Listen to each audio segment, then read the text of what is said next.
Cambio de luz. Leopoldo Alas Clarín. A los 40 años era don Jorge Arial, para los que le trataban de cerca, el hombre más feliz de cuantos saben contentarse con una acerada medianía y con la paz en el trabajo y en el amor de los sayos. Y además era uno de los mortales más activos y que mejor saben estilar las horas, llenándolas de sustancia, de útiles quehaceres. Pero de esto último sabían no sólo sus amigos, sino la gran multitud de sus lectores y admiradores discípulos. Del mucho trabajar que veían todos, no cabía duda. Mas de aquella dicha que los íntimos leían en su rostro y observando su carácter y su vida, tenía don Jorge algo que decir para sus adentros, sólo para sus adentros, si bien no negaba él, y hubiera tenido a impiedad inmoralísima el negarlo, que todas las cosas perecederas le sonreían, y que el nido amoroso que en el mundo había sabido construirse, no sin grandes esfuerzos de cuerpo y alma, era que ni pintado para su modo de ser. Las grandezas que no tenía no las ambicionaba, ni soñaba con ellas, y hasta cuando en sus escritos tenía que figurárselas para describirlas, le costaba gran esfuerzo imaginarlas y sentirlas.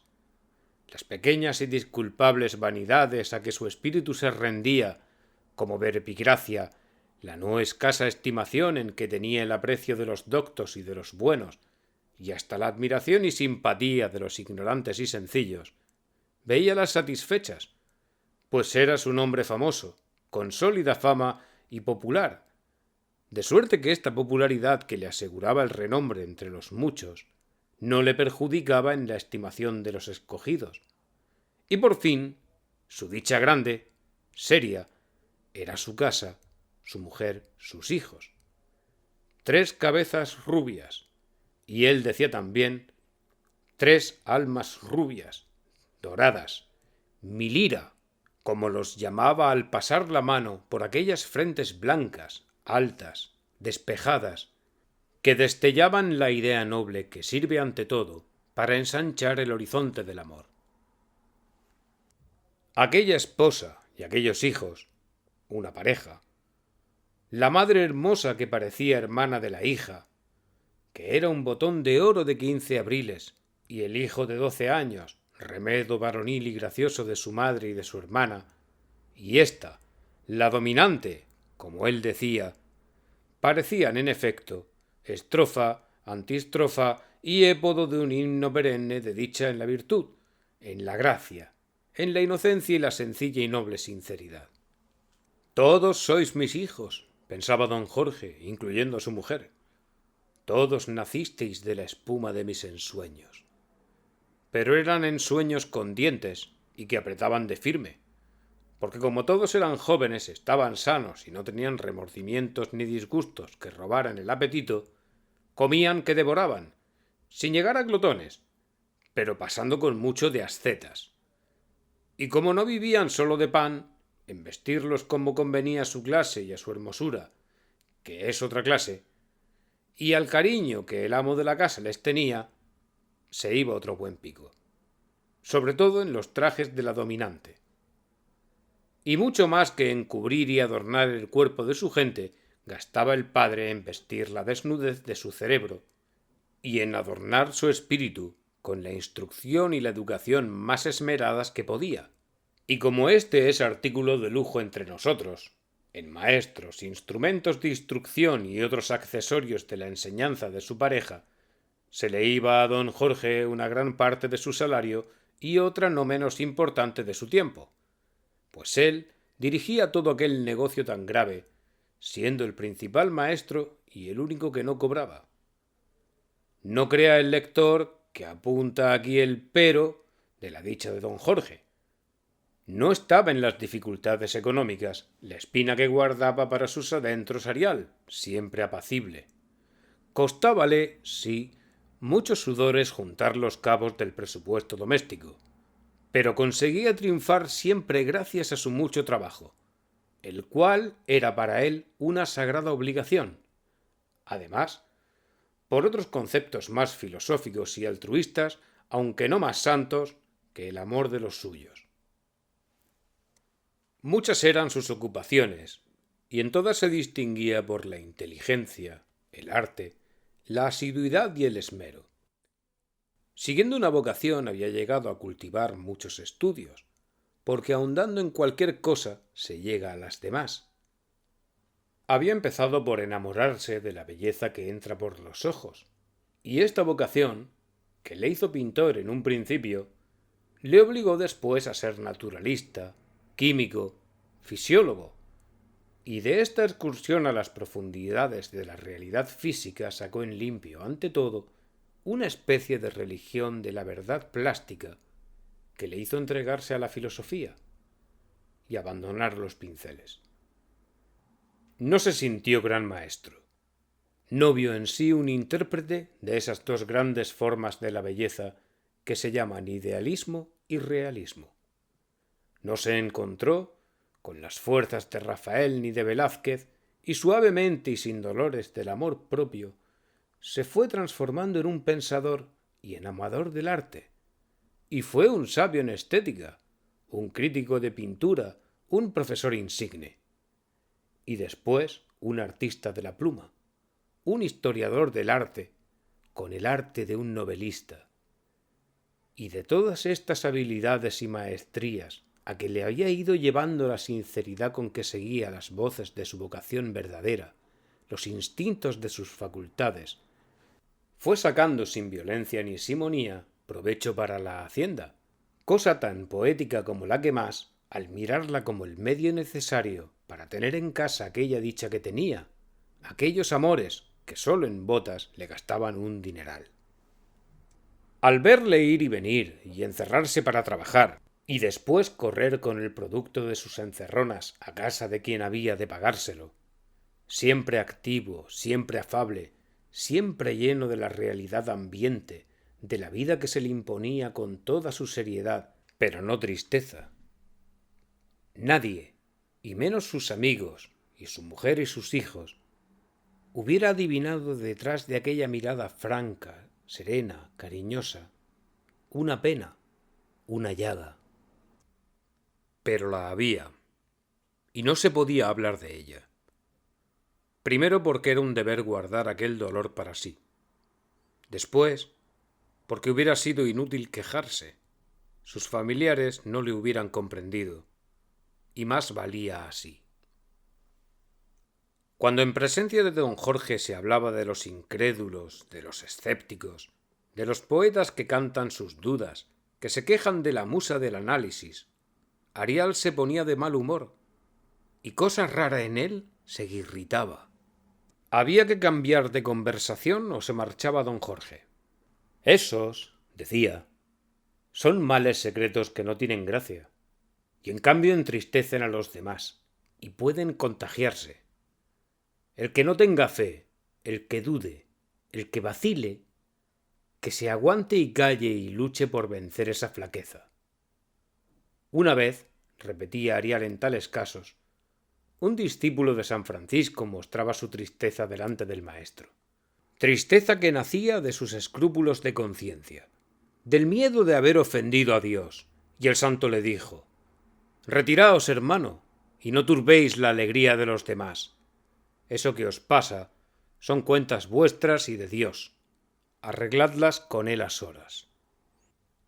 A solas procuraba arreglar sus cuentas don Jorge, pero no le salían bien siempre, y esta era su pena. Sus estudios filosóficos, sus meditaciones y sus experimentos y observaciones de fisiología, de anatomía, de química, etcétera, etcétera, habían desenvuelto en él, de modo excesivo, el espíritu del análisis empírico. Aquel enamoramiento de la belleza plástica, aparente, visible y palpable, le había llevado, sin sentirlo, a cierto materialismo intelectual, contra el que tenía que vivir prevenido. Su corazón necesitaba fe, y la clase de filosofía y de ciencia que había profundizado le llevaban al dogma materialista de ver y creer. Las ideas predominantes en su tiempo entre los sabios cuyas obras él más tenía que estudiar, la índole de sus investigaciones de naturalista y fisiólogo y crítico de artes plásticas, le habían llevado a una predisposición reflexiva que pugnaba con los anhelos más íntimos de su sensibilidad de creyente. Don Jorge sentía así: si hay Dios, todo está bien. Si no hay Dios, todo está mal. Mi mujer, mi hijo, la dominante, la paz de mi casa, la belleza del mundo, el divino placer de entenderla, la tranquilidad de la conciencia, todo eso, los mayores tesoros de la vida, si no hay Dios es polvo, humo, ceniza, viento, nada, pura apariencia, congruencia ilusoria, sustancia fingida, positiva sombra, dolor sin causa, pero seguro, lo único cierto. Pero si hay Dios, ¿qué importan todos los males? Trabajos, luchas, desgracias, desengaños, vejez, desilusión, muerte. ¿Qué importan? Si hay Dios, todo está bien. Si no hay Dios, todo está mal. Y el amor de Dios era el vapor de aquella máquina siempre activa. El amor de Dios que envolvía, como los pétalos encierran los estambres, el amor a sus hijos, a su mujer, a la belleza, a la conciencia tranquila, le animaba en el trabajo incesante, en aquella suave asimilación de la vida ambiente, en la adaptación a todas las cosas que le rodeaban y por cuya realidad seria, evidente, se dejaba influir. Pero a lo mejor, en el cerebro de aquel místico vergonzante, místico activo y alegre, estallaba, como una estúpida frase hecha, esta duda, esta pregunta del materialismo lógico de su ciencia de analista empírico. ¿Y si no hay Dios? Puede que no haya Dios. Nadie ha visto a Dios. La ciencia de los hechos no prueba a Dios. Don Jorge Arial despreciaba al pobre diablo científico positivista, que en el fondo de su cerebro se le presentaba con este obstruccionismo. Pero a pesar de este desprecio, oía al miserable y discutía con él. Y unas veces tenía algo que contestarle, aun en el terreno de la fría lógica, de la mera intelectualidad. Y otras veces no. Esta era la pena. Este era el tormento del señor Arial. Es claro que gritase lo que gritase el materialista escéptico, el que ponía a Dios en tela de juicio, don Jorge seguía trabajando de firme, afanándose por el pan de sus hijos y educándolos, y amando a toda su casa, y cumpliendo como un justo con la infinidad de sus deberes. Pero la espina dentro estaba. Porque si no hubiera Dios, decía el corazón, todo aquello era inútil, apariencia, idolatría. Y el científico añadía: ¿y cómo puede no haberlo? Todo esto había que callarlo, porque hasta ridículo hubiera parecido a muchos, confesado como un dolor cierto, serio, grande. Cuestión de nervios, le hubieran dicho. Ociosidad de un hombre feliz a quien Dios va a castigar por darse un tormento inútil cuando todo le sonríe. Y en cuanto a los sayos, a quienes más hubiera don Jorge querido comunicar su pena, ¿cómo confesarles la causa? Si no le comprendían, ¡qué tristeza! Si le comprendían, ¡qué tristeza y qué pecado y qué peligro! Antes morir de aquel dolor. A pesar de ser tan activo, de tener tantas ocupaciones, le quedaba tiempo para consagrar la mitad de las horas que no dormía a pensar en su duda, a discutir consigo mismo. Ante el mundo su existencia corría con la monotonía de un destino feliz. Para sus adentros su vida era una serie de batallas. Días de triunfo. ¡Oh, qué voluptuosidad espiritual entonces! Seguidos de horrorosos días de derrota en que había que fingir la ecuanimidad de siempre, y amar lo mismo, y hacer lo mismo, y cumplir los mismos deberes. Para la mujer, los hijos y los amigos y discípulos queridos de don Jorge, Aquel dolor oculto llegó a no ser un misterio, no porque adivinaran su causa, sino porque empezaron a sentir sus efectos. Le sorprendían a veces preocupados sin motivo conocido, triste, y hasta en el rostro y en cierto desmayo de todo el cuerpo vieron síntomas del disgusto, del dolor evidente. Le buscaron causa y no dieron con ella. Se equivocaron al atribuirla al temor de un mal positivo, a una aprensión, no desprovista de fundamento por completo. Lo peor era que el miedo de un mal, tal vez remoto, tal vez incierto, pero terrible si llegaba, también les iba invadiendo a ellos, a la noble esposa sobre todo, y no era extraño que la aprensión que ellos tenían quisieran verla en las tristezas misteriosas de don Jorge. Nadie hablaba de ello, pero llegó tiempo en que apenas se pensaba en otra cosa. Todos los silencios de las animadas chácharas en aquel nido de alegrías aludían al temor de una desgracia, temor cuya presencia ocultaban todos como si fuese una vergüenza.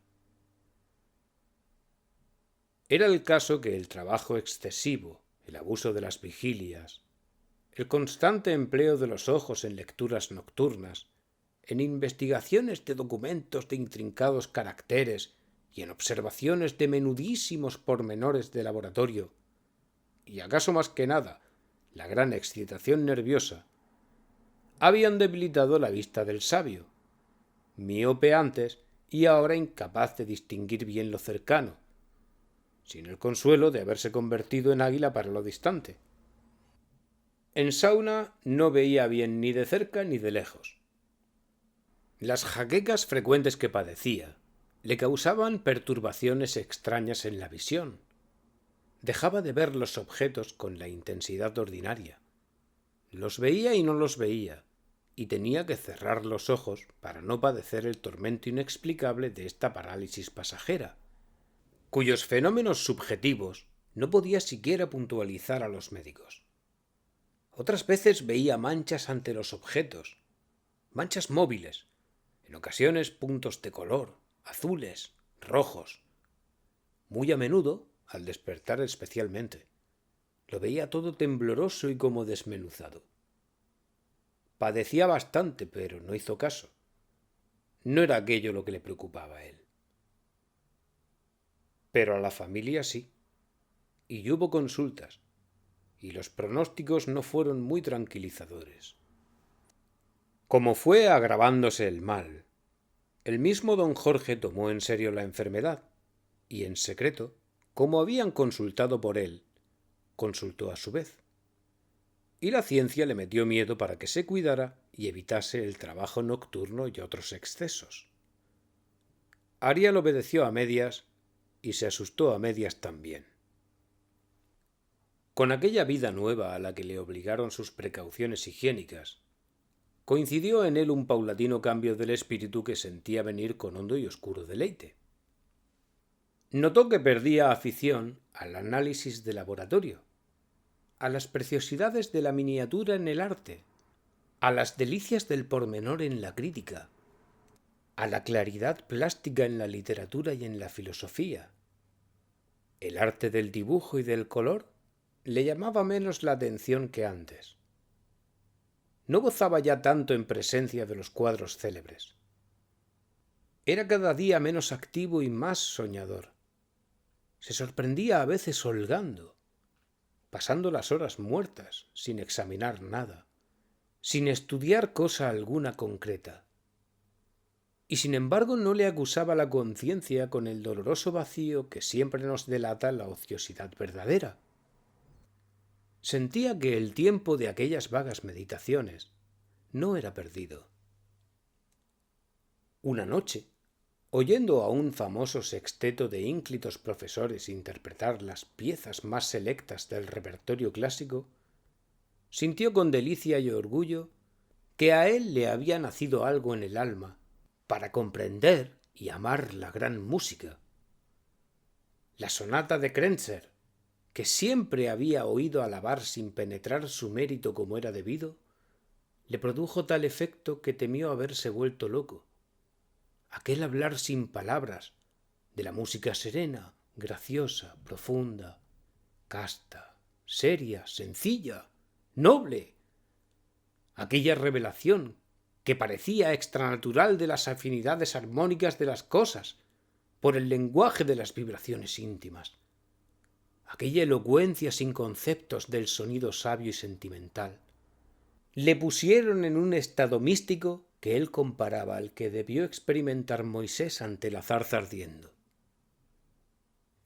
Vino después un oratorio de Händel a poner el sello religioso más determinado y más tierno a las impresiones anteriores. Un profundísimo sentimiento de humildad le inundó el alma. Notó humedad de lágrimas bajo los párpados y escondió de las miradas profanas aquel tesoro de su misteriosa religiosidad estética, que tan pobre hubiera sido como argumento en cualquier discusión lógica y que ante su corazón tenía la voz de lo inefable. En adelante buscó la música por la música, y cuando ésta era buena y la ocasión propicia, siempre obtuvo análogo resultado. Su hijo era un pianista algo mejor que mediano. Empezó Arial a fijarse en ello, y venciendo la vulgaridad de encontrar detestable la música de las teclas, adquirió la fe de la música buena en malas manos, es decir, creyó que en poder de un pianista regular suena bien una gran música. Gozó oyendo a su hijo las obras de los maestros. Como sus ratos de ocio iban siendo cada día mayores, porque los médicos le obligaban a dejar en reposo la vista horas y horas, sobre todo de noche, don Jorge, que no sabía estar sin ocupaciones, discurrió, o mejor, fue haciéndolo sin pensarlo, sin darse cuenta de ello, tentar él mismo la fortuna, dejando resbalar los dedos sobre las teclas. Para aprender música como Dios manda era tarde. Además, leer en el pentagrama hubiese sido cansar la vista, como con cualquier otra lectura. Se acordó de que en cierto café de Zaragoza había visto a un ciego tocar el piano primorosamente. Arial, cuando nadie le veía, de noche, a oscuras, se sentaba delante del Erard de su hijo y cerrando los ojos, para que las tinieblas fuesen absolutas, por instinto, como él decía, tocaba a su manera melodías sencillas, mitad reminiscencias de óperas y de sonatas, mitad invención suya. La mano izquierda le daba mucho que hacer, y no obedecía al instinto del ciego voluntario. Pero la derecha, como no exigieran de ella grandes prodigios, no se portaba mal. Mi música, llamaba Arial a aquellos conciertos solitarios, música subjetiva que no podía ser agradable más que para él, que soñaba, y sonaba llorando dulcemente a solas, mientras su fantasía y su corazón seguían la corriente y el ritmo de aquella melodía suave, noble, humilde, seria y sentimental en su pobreza. A veces tropezaban sus dedos, como con un tesoro, con frases breves pero intensas que recordaban, sin imitarlos, motivos de Mozart y otros maestros. Don Jorge experimentaba un pueril orgullo, del que se reía después no con toda sinceridad. Y a veces, al sorprenderse con estas pretensiones de músico que no sabe música, se decía: temen que me vuelva ciego, y lo que voy a volverme es loco. A tanto llegaba ésta que él sospechaba locura, que en muchas ocasiones, mientras tocaba y en su cerebro seguía batallando con el tormento metafísico de sus dudas, de repente una melodía nueva, misteriosa, le parecía una revelación, una voz de lo explicable que le pedía llorando interpretación, traducción lógica, literaria. Si no hubiera Dios, pensaba entonces Arial, estas combinaciones de sonidos no me dirían esto. No habría este rumor como de fuente escondida bajo hierba que me revela la frescura del ideal que puede apagar mi sed. Un pesimista ha dicho que la música habla de un mundo que debía existir. Yo digo que nos habla de un mundo que debe existir. Muchas veces hacía que su hija le leyera las lucubraciones en que Wagner defendió sus sistemas, y les encontraba un sentido muy profundo que no había visto cuando años atrás las leía con la preocupación de crítico de estética que ama la claridad plástica y aborrece el misterio nebuloso y los tanteos místicos. En tanto, el mal crecía, a pesar de haber disminuido el trabajo de los ojos. La desgracia temida se acercaba. Él no quería mirar aquel abismo de la noche eterna, anticipación de los abismos de ultratumba. Quedarse ciego, se decía, es como ser enterrado en vida. Una noche, la pasión del trabajo, la exaltación de la fantasía creadora, pudo en él más que la prudencia, y a hurtadillas de su mujer y de sus hijos, escribió y escribió horas y horas a la luz de un quinqué. Era el asunto de invención poética, pero de fondo religioso, metafísico. El cerebro vibraba con impulso increíble. La máquina, a todo vapor, movía las 100.000 ruedas y correas de aquella fábrica misteriosa. Y ya no era empresa fácil apagar los hornos, contener el vértigo de las ideas. Como tantas otras noches de sus mejores tiempos, don Jorge se acostó sin dejar de trabajar, trabajando para el obispo, como él decía cuando, después de dejar la pluma y renunciar al provecho de sus ideas, éstas seguían gritando, engranándose, produciendo pensamiento que se perdía, que se esparcía inútilmente por el mundo. Ya sabía él que este tormento febril era peligroso, y ni siquiera le halagaba la vanidad como en los días de la petulante juventud. No era más que un dolor material, como el de muelas. Sin embargo, cuando al calor de las sábanas la excitación nerviosa, sin calmarse, se hizo placentera, se dejó embriagar como en una orgía de corazón y cabeza, y sintiéndose arrebatado como a una vorágine mística, se dejó ir, y con delicias se vio sumido en un paraíso subterráneo luminoso, pero con una especie de luz eléctrica, no luz de sol que no había, sino de las entrañas de cada casa, luz que se confundía disparatadamente con las vibraciones musicales. El timbre sonoro era, además, la luz. Aquella luz prendió en el espíritu, se sintió iluminado y no tuvo esta vez miedo a la locura. Con calma, con lógica, con profunda intuición sintió filosofar a su cerebro y atacar de frente los más formidables fuertes de la ciencia atea. Vio entonces la realidad de lo divino, no con evidencia matemática, que bien sabía él que ésta era relativa y condicional y precaria, sino con evidencia esencial. Vio la verdad de Dios, el Creador santo del universo sin contradicción posible. Una voz de convicción le gritaba que no era aquello fenómeno histérico, arranque místico, y don Jorge, por la primera vez después de muchos años, sintió el impulso de orar como un creyente, de adorar con el cuerpo también, y se incorporó en su lecho, y al notar que las lágrimas ardientes, grandes, pausadas, resbalaban por su rostro, las dejó ir sin vergüenza, humilde y feliz. Oh, sí, feliz para siempre, puesto que había Dios, todo estaba bien. Un reloj dio la hora. Ya debía de ser de día. Miró hacia la ventana. Por las rendijas no entraba luz. Dio un salto, saliendo del lecho. Abrió un postigo y el sol había abandonado a la aurora. No la seguía.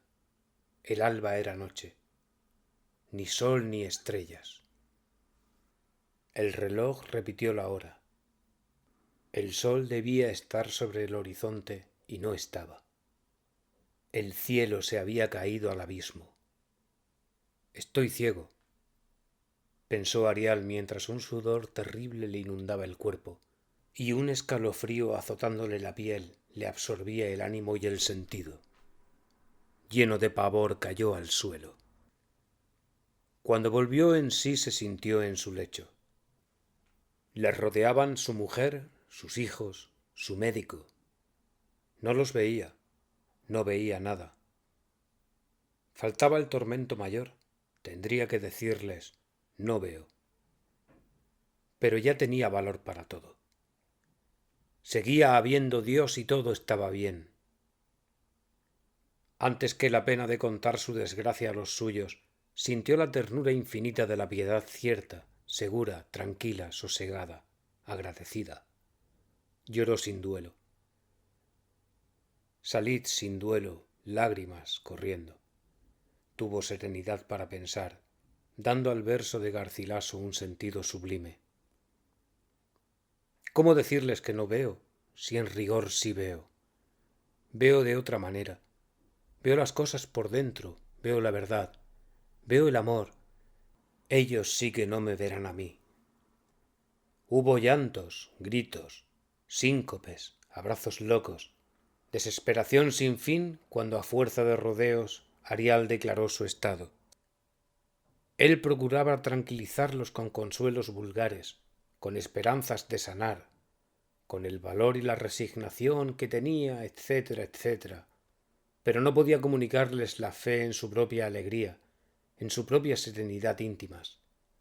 No le entenderían, no podían entenderle. Creerían que los engañaba para mitigar su pena. Además, no podía delante de extraños hacer el papel de estoico, ni de Sócrates o cosa por el estilo. Más valía dejar al tiempo el trabajo de persuadir a las tres cuerdas de la lira, a aquella madre, a aquellos hijos, de que el amo de la casa no padecería tanto como ellos pensaban por haber perdido la luz, porque había descubierto otra. Ahora veía por dentro. Pasó el tiempo, en efecto, que es el lazarillo de ciegos y de linces, y va delante de todos abriéndoles el camino.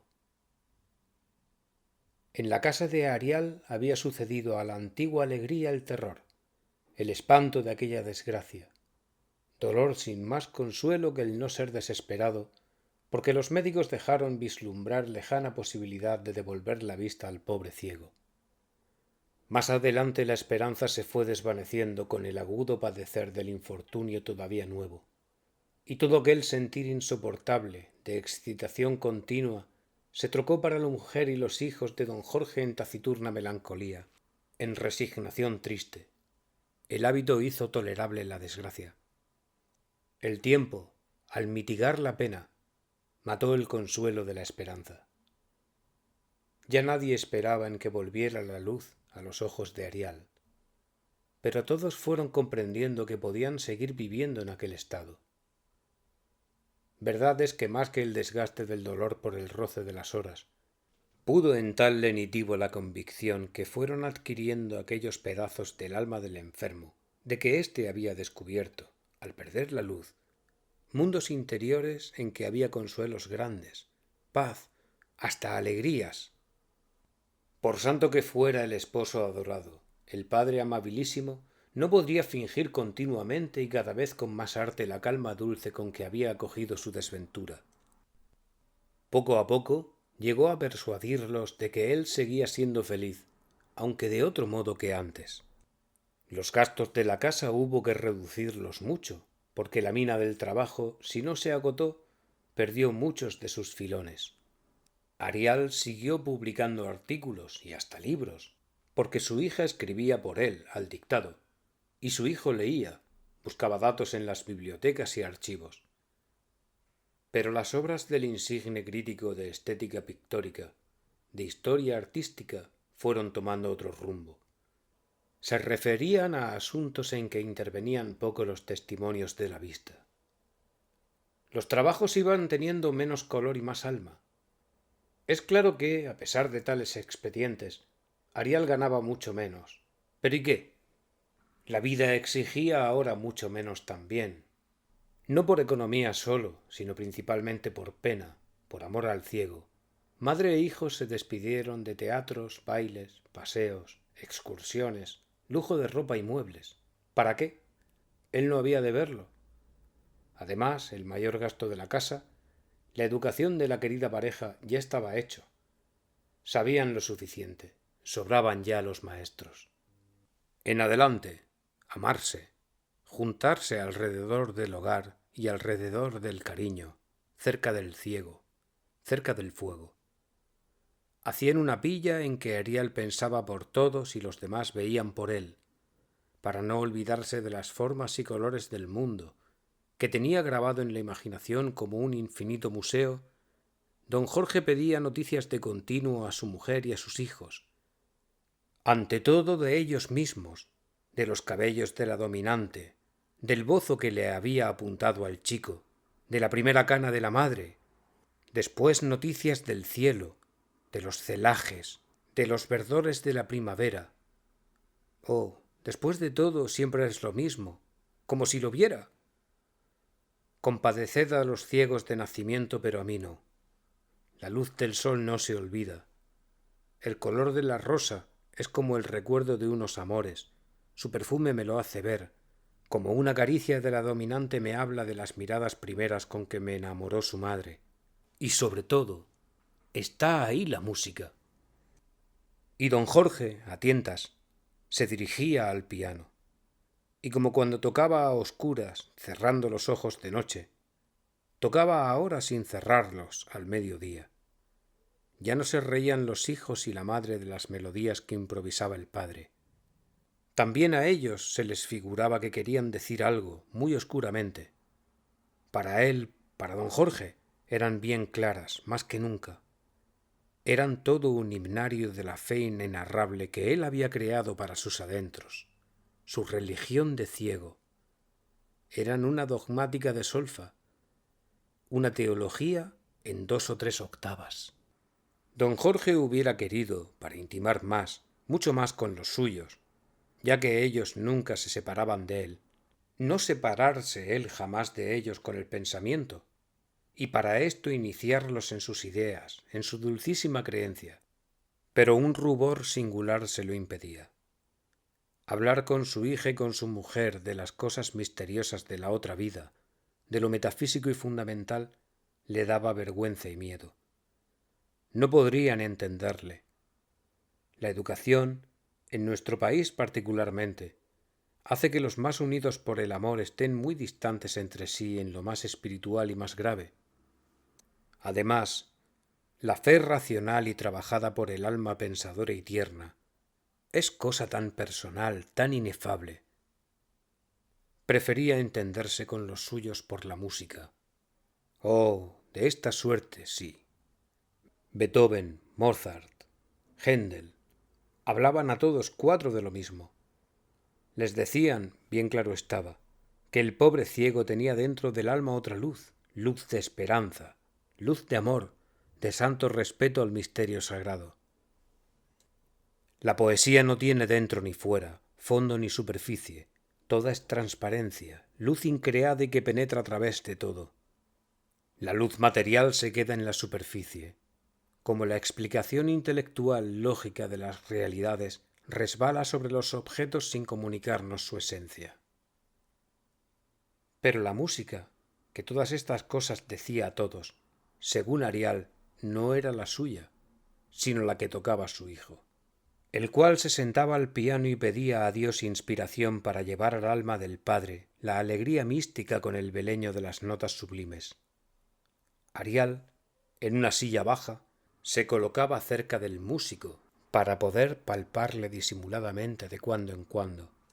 Al lado de Arial, tocándole con las rodillas, había de estar su compañera de luz y sombra, de dicha y de dolor, de vida y muerte. Y más cerca que todos, casi sentada sobre el regazo, tenía a la dominante. Y de tarde en tarde, cuando el amor se lo pedía, cuando el ansia de vivir, comunicándose con todo de todas maneras, le hacía sentir nostalgia de la visión, de la luz física, del verbo solar, cogía entre las manos la cabeza de su hija, se acariciaba con ella las mejillas y la seda rubia, suave, de aquella flor con ideas en el cáliz, le metía en el alma con su contacto todos los rayos de sol que no había de ver ya en la vida. Oh, en su espíritu sólo Dios entraba más adentro.